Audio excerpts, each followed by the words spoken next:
G20.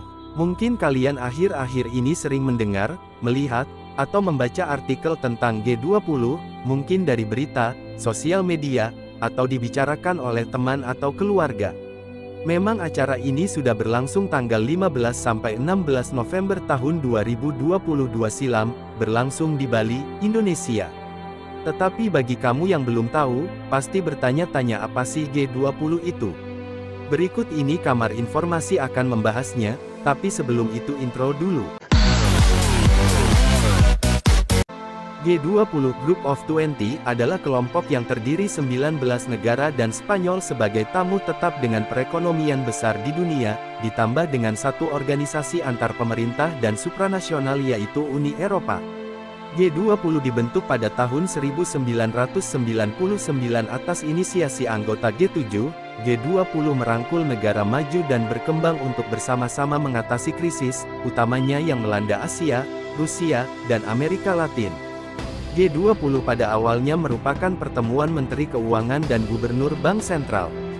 Namun sejak 2008, G20 menghadirkan kepala negara dalam KTT dan pada 2010 dibentuk pula pembahasan di sektor pembangunan. Sejak saat itu G20 terdiri atas jalur keuangan, finance track dan jalur serpa track.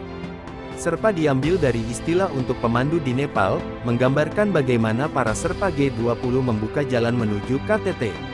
Kalian sudah tahu apa itu G20 dan latar belakang terbentuknya, namun apa sih tujuan G20 bagi anggotanya? Tujuan G20 adalah mewujudkan pertumbuhan global yang kuat, berkelanjutan, seimbang, dan inklusif. Dengan diselenggarakannya G20 di Indonesia pasti ada manfaatnya, berikut manfaatnya. 1. Presidensi G20 di tengah pandemi membuktikan persepsi yang baik atas resiliensi ekonomi Indonesia terhadap krisis. 2. Merupakan bentuk pengakuan atas status Indonesia sebagai salah satu negara dengan perekonomian terbesar di dunia.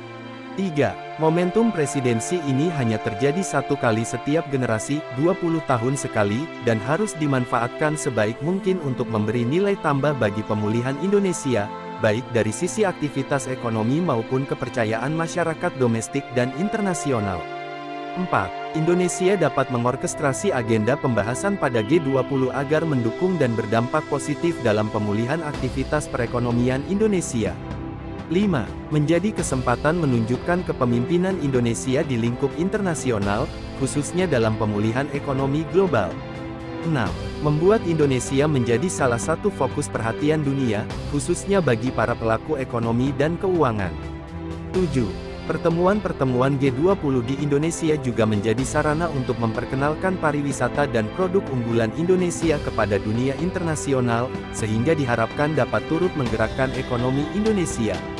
Negara-negara yang termasuk anggota G20 antara lain adalah Afrika Selatan, Amerika Serikat, Arab Saudi, Argentina, Australia, Brasil, India, Indonesia, Inggris, Italia, Jepang, Jerman, Kanada, Meksiko, Republik Korea, Rusia, Perancis, Tiongkok, Turki, dan Uni Eropa. Ternyata di balik suksesnya G20 ada kejadian-kejadian yang di luar dugaan, berikut faktanya.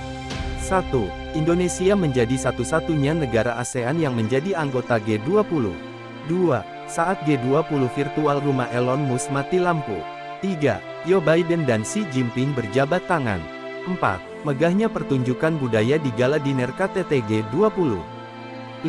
Para pemimpin berpakaian kain endek di gala dinner. 6. Para pemimpin dunia ikut, nyangkul, saat berpartisipasi dalam acara penanaman bakau. 7. Perdana Menteri Kanada Justin Trudeau, dan Perdana Menteri Inggris Rishi Sunak, asyik ngobrol di kafe Bali. 8. Netizen Indonesia ramai membahas ibu negara Korsel Kim Keon Hee yang mereka sebut cantik dan modis. 9. Menteri PUPR jadi fotografer. 10. Joe Biden mengatakan Bali seperti rumah, saya tidak ingin pulang. 11. Masyarakat Bali hingga turis sangat sabar dan kondusif menunggu kemacetan berakhir, dikarenakan jalan ditutup sebab rombongan pemimpin hingga delegasi G20 melintas. Itu saja yang bisa saya ulas dari diselenggarakannya G20 di Indonesia, begitu meriah dan ada juga hal-hal di luar dugaan. Semoga Indonesia bisa lebih maju dan berkembang.